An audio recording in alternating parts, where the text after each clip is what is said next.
Welcome to a new video. On all of my other videos, I've gotten questions, and so I kind of just compiled a lot of them. Are any of these for me? They're like for both of us. Okay. I just kind of compiled them all, and I figured we would make a video answering the questions. We have 1, 2, 3, 4, 5, 6, 7 questions to answer for you guys. So the first one, someone asked us what food supplements we take and how do we know which ones are best for us. I take Rainbow Light vitamins, I think they're called, and they're the teen health ones. And they have stuff in there so that you're not a pimply mess, and it comes from food sources, like all the vitamins. Some vitamins are made in labs, but these ones are taken all from food sources. When she has protein, she takes Vega1. Vegasport. Vegasport. And if you got it... Ollie. Ollie. What are you doing in my laundry basket? Huh? If you are a vegan, take Vegasport. It's the best tasting vegan protein I've ever had in my entire life. And I've tried other ones and they taste like crap. The reason we take protein is because after you work out, it's extremely important to get it in. Like we've said in a lot of our other videos, you're like taxing your entire body so much that you need to replenish it, and protein and obviously some carbs are the best way to replenish your body. I'm going to show you guys what I take supplement wise. So the vitamins I take, if you can see that, I'm just going to focus right there. So it's by this company, I think they're called Innate Skin. Yeah. And it's like a clear skin vitamin pack. And I started taking these in like August of last year. Basically, they have like everything you need plus a proprietary blend of some stuff, and they come in little individualized daily packets. So they have turmeric in them, which by the way, even if you're not trying to fix your skin, is really good to take on a daily basis. Yeah, so I found that they've helped me a lot, so I really like them. Next, which is more geared towards working out, I used to take, I don't have the box, I used to take Cellucor's Super HD, which is like a weight loss supplement. It doesn't like actually burn fat, but it makes you sweat, and it has, what does it have in it, like green tea extract. There's lots of caffeine. Green coffee bean, caffeine. Ooh. If you do not respond well to lots of caffeine, please be careful. Clearly, yeah. Okay, listen. If you have anxiety issues, don't take it. Cellucor's pre-workout supplements, and actually all pre-workout supplements, have about as much caffeine as like a big glass of coffee. Yeah. So, and if you're taking it pretty quickly, like, you know, chugging the whole thing. Because you sip coffee, you chug a pre-workout. So be very careful, dose it strategically. So if you start taking pre-workout, take half a scoop the first time, and so on. So this Super HD that I used to take, I really, really, really liked it. So now I take this as my pre-workout, which is just Cellucor's pre-workout C4. The pink lemonade is my favorite. I do like icy blue raz, but pink lemonade wins. Basically, this is just I think 150 milligrams of caffeine, and be careful with this because this has beta-alanine in it, which can make you feel very tingly, and it feels like there's like bugs crawling under your skin. It's the worst feeling. Like you're itching. Some people can deal with it. Yeah, I don't get it that badly, but like I thought I was dying. Like I said with the Super HD, dose it carefully in the beginning just to see how your body reacts to it. And their pre-workout, the C4, also has creatine in it, so you don't have to take creatine if you take this. Obviously, like, again, during the day. Another thing I take from Cellucor when I'm cutting is this alpha amino stuff. It tastes like lemon lime Gatorade. It's just amino acids to help you repair your muscles. There you go. I usually drink it mid-workout. Not like caffeine, and you don't like drinking too much because it makes you a little nervous or whatever. There's a really good, basically I recommend Vegasport's entire line. Yeah, for vegans. Yeah, definitely. For vegans, for sure. And there's a really good pre-workout that they have that has a bunch of, it has like cane sugar and date sugar in it and turmeric and a bunch of all this other stuff. Tastes like shit. And B vitamins. Yeah, it doesn't taste awesome. But it's really great if you don't want to get like a rush so that you're kind of like fidgety and stuff. And another thing I take when I don't take the C4, that I actually kind of, I guess, cycle on and off of creatine here. And ooh, it's focusing on your face. Okay. Your face is more important. Okay, so honestly, I really like the company NutriBio for their protein as well. It is all pharmaceutical grade stuff. So this is 100% pure creatine monohydrate.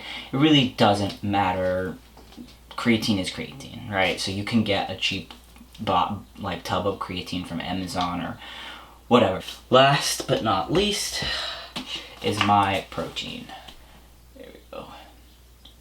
So I've switched to Cellucor whey protein. I used to take the NutriBio whey. I do like NutriBio still. Second question, which college courses have we taken regarding nutrition? I've just taken food and health, which is the best choice ever because it was like really simple kind of health stuff that actually a lot of people don't really know. But when I was younger, my mom was training to become a nutritionist.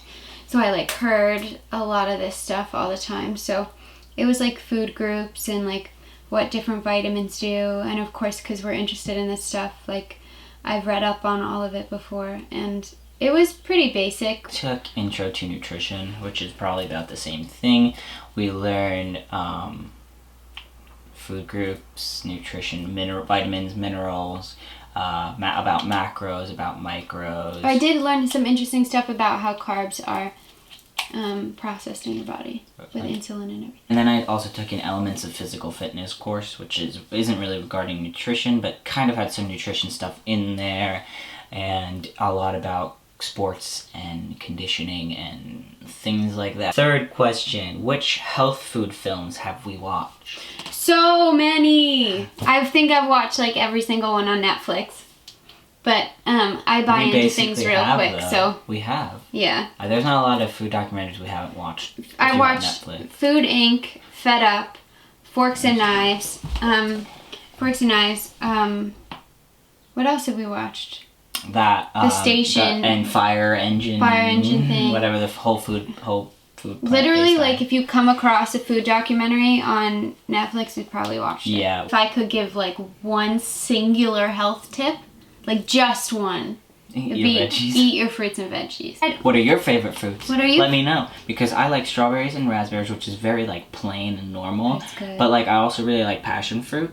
I also like mango. Champagne mangoes are my favorite. I like, It sounds so dumb, but if you find fruit that's in season and ripe, it's literally as good as candy. Let us know what your favorite fruits are, because I'd like to know. And your favorite veggies. If there are anything like exotic that you guys eat that you really like, that you let think us are know. really good. Because we like to try new things. I love finding new vegetables and fruits to eat. Next question. Who are the YouTubers we take advice from? I don't watch a whole ton of YouTubers.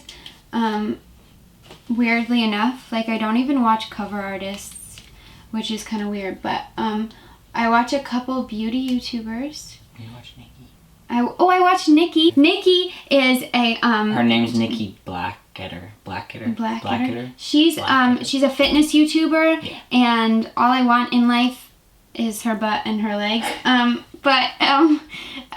She is Christian Guzman's girlfriend. I was looking through my subscribers the other day and she was there, and it was like the weirdest thing. And I really like, if you know the beauty YouTuber Kathleen Lights, I do my makeup the same way every day, but I watch her videos because she seems like such a cool person and she's really funny and really sweet. YouTubers I watch are, as she said, Christian Guzman, which I think most of you will know who he is. Well, maybe. You should look him up. The guys at least who watch my videos would probably know who he is.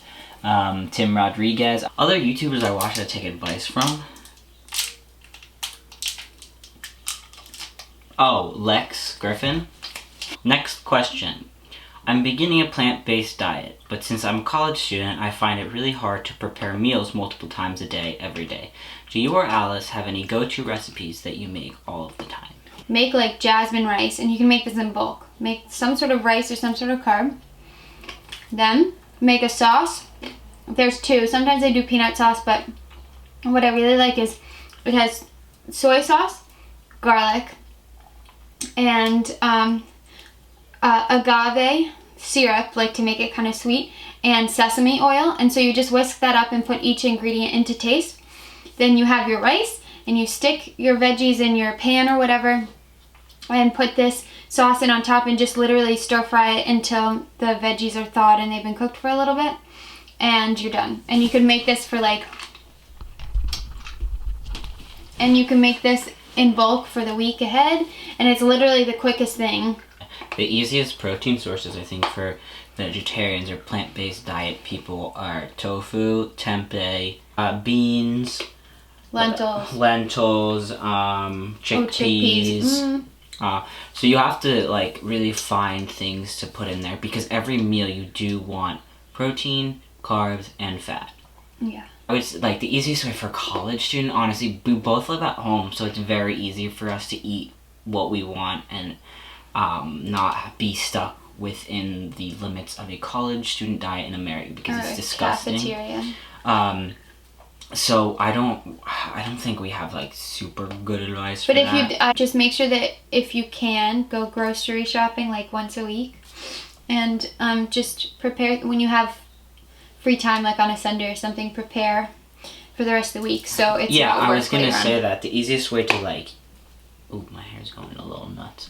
The easiest way to make sure you're eating healthy is to do a like bulk food making day on like a Sunday or a Saturday or whatever day of the week you have some free time.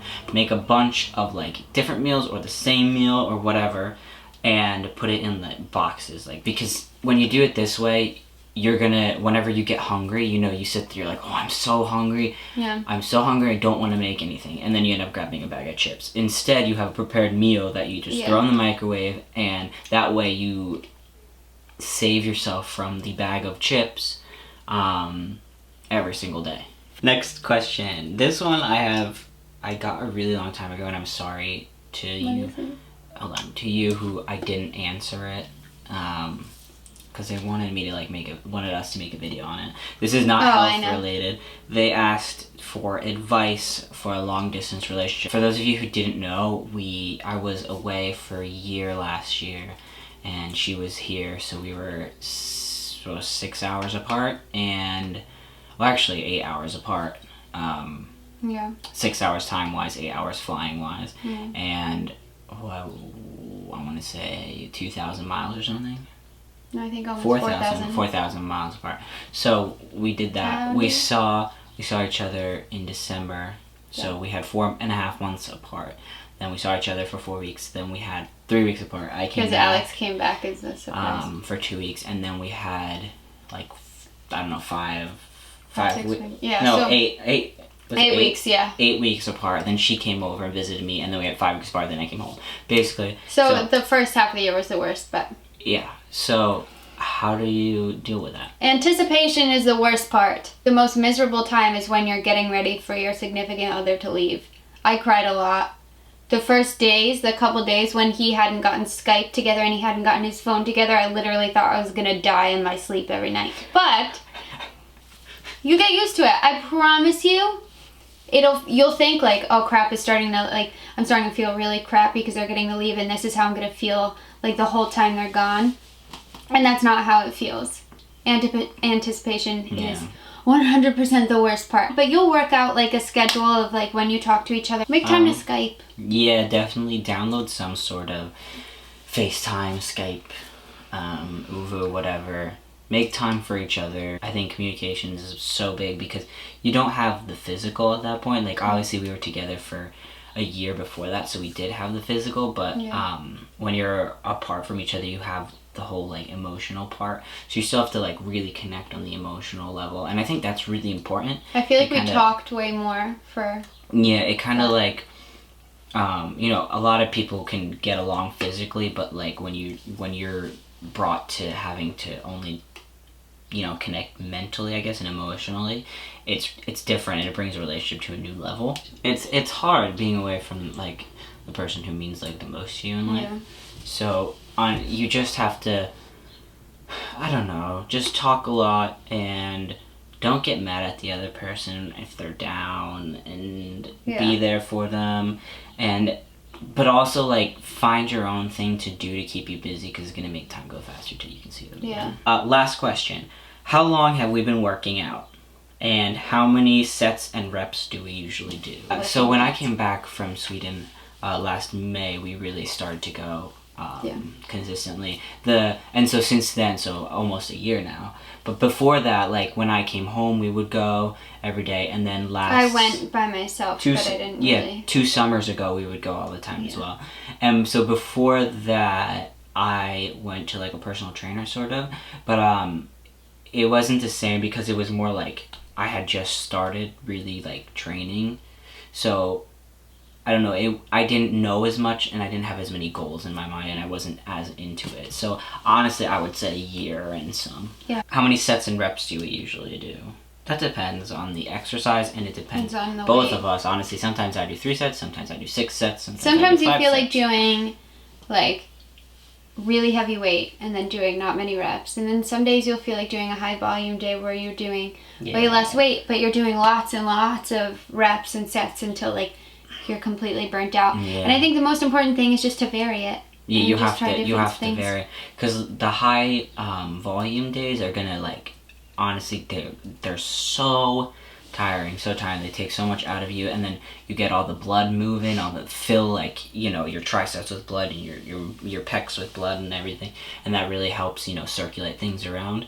And then you gain the strength and some of the mass from the high weight days, where I don't know, high weight days, I say we do maybe, it depends, we might do 6 sets of 3 reps, 5 sets of 5 reps, 6 sets of 2 reps, 5 sets of 2 reps, but it really depends on what you're doing. the usual amount, I think, would be 3 sets of 8 to 12 reps. You can go over 12, move the weight up, then you're too strong. And if it's not burning by the end, it's too light. So obviously there's certain days and certain exercises where you can just go really heavy and like use momentum and throw around the weight, but most of the time I would suggest taking a weight that you can seriously control the movement and really concentrate on the muscle that you're using. I'd say it's also most important for legs. Most of the time you're going to be working the muscle that you're trying to without even thinking about it. Same with arms.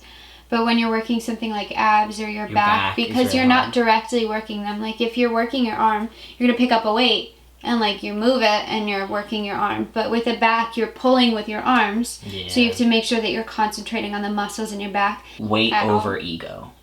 For sure. Don't rack on a ton of weight, do the wrong form, and then screw something up, and that sets you back 5-6 weeks. Believe me, you will look way better doing less weight with correct form than being that asshole who is like swinging stuff around, and you'll it's way look too a lot more knowledgeable. Yeah.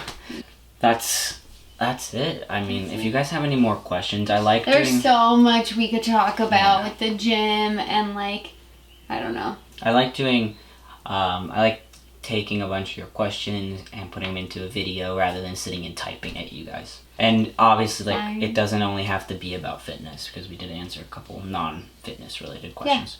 That's it.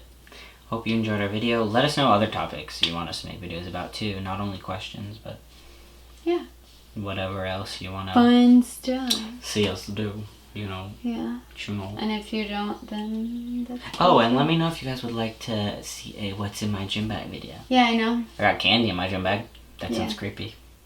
Yeah, he uses it to lure the children back to our car. We're gonna do exciting stuff soon. Yeah, so like we make vlogs, and you get a camera, I have a camera, then you give me the footage, I edit it all into one video. But most of my exciting stuff I can't vlog. I'm getting dressed now. I'm putting on makeup. The secret stuff going on that I can't vlog right now, but eventually I will. have no tape. Do this. Hello. I bet you this is what we're gonna look like when we're old. Come on, kiss. No, old kiss. You look like a turtle. Bye. Bye. Bye.